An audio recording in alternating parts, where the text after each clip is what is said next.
Welcome to Tambellini Group's Women in Technology series. In these brief interviews, we talk to some of the leading women in technology about their career paths, visions, and accomplishments. Today, we're lucky to be joined by our CEO and founder, Vicki Tambellini. Welcome, Vicki.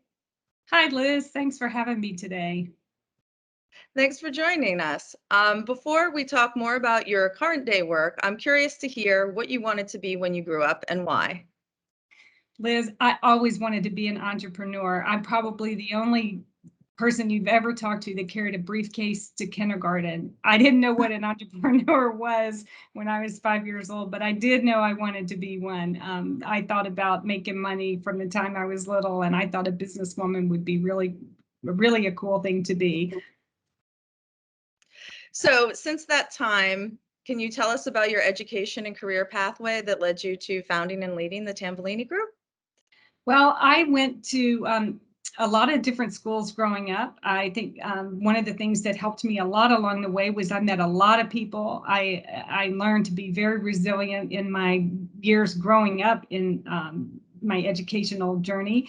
And then I went to a public four-year institution and got a bachelor's degree in business and marketing, and joined a technology company right out of school, and was selling computers right away. And so in the early 80s, I was exposed to the idea of selling technology, which was very exciting in the early 80s. There, that was early in the idea of technology.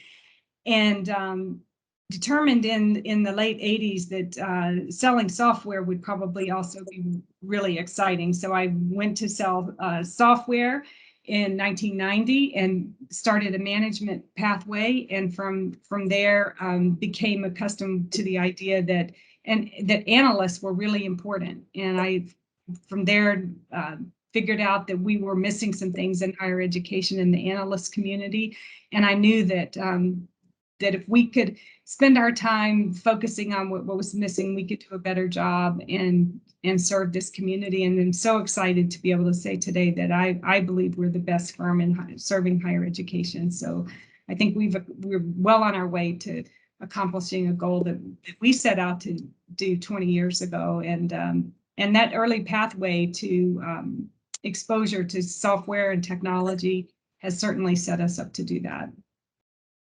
So what is a week in the life of a CEO of Tambellini Group like? What skills do you bring to bear, and what does your average day or interactions entail? Oh, that is a great question, Liz. I think that the average week means spending a lot of time with customers and with potential customers, thinking about how to solve problems. And then I think maybe even more importantly, it means spending time with our employees, thinking about how to help. I really see myself as a servant leader, and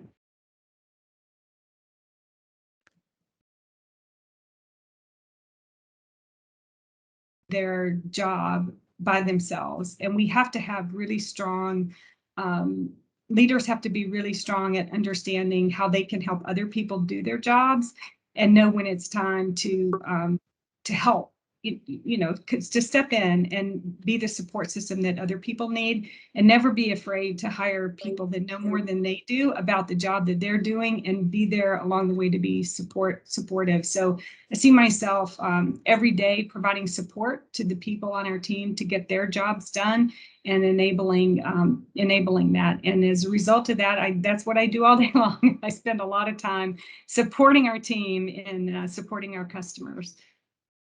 And that makes a great segue into my next question, which is, what do you find to be the most satisfying part of the work? Or is there a recent project that you've worked on that you found particularly gratifying?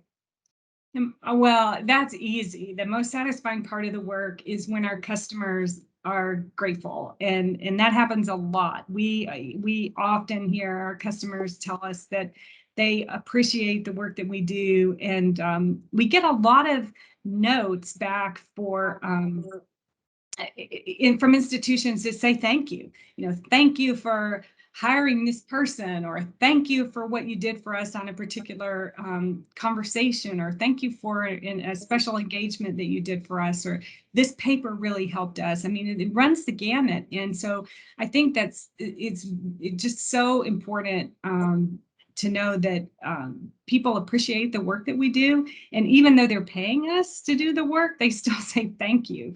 And we work with really wonderful people, both that are our teammates internally, but also our customers really appreciate what we do. So that makes the work really worthwhile. That's great. Now, another question for you. If you could have an omnipotent genie come and give you one answer to a question about the future of technology in higher education, whether it's over the next year, 5 years, or 10 years, what would you want to know? I would want to know how fast we can get every institution to move to the cloud, how fast we can enable that technology shift, because we know that institutions want to get there. We know that they will operate in much more secure environments. We know that the institutions need that secure operating environment, and we know that so many are struggling to get there for many reasons. And I'd like to know how long that's going to take, but I know it's a process, and we're there to support them. And I'd love to know the answer. I think a lot of people would probably like to know that answer as well. That's a great one. And in closing, what was the best piece of advice you were given as a woman starting a company or working in technology in higher ed that you've taken to heart and followed in your career? Well, the best piece of advice I asked one of the most successful people I ever met along the way. I asked him what did he attribute his success, and he said, never be afraid to hire people that are smarter than you. Always surround yourself with the best people you can find to do the work that needs to be done.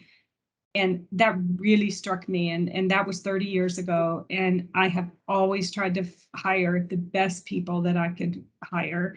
And it's been the best piece of advice I ever got. And it can feel intimidating sometimes to hire people that know a lot more than you do about topics, but never be afraid to do that, because you can't possibly know everything. And understand where you're weak, know where you're strong, and hire great people. That's very sound advice, Vicki. Well, thank you so much for taking some time to share your insights with us. Thank you, Liz.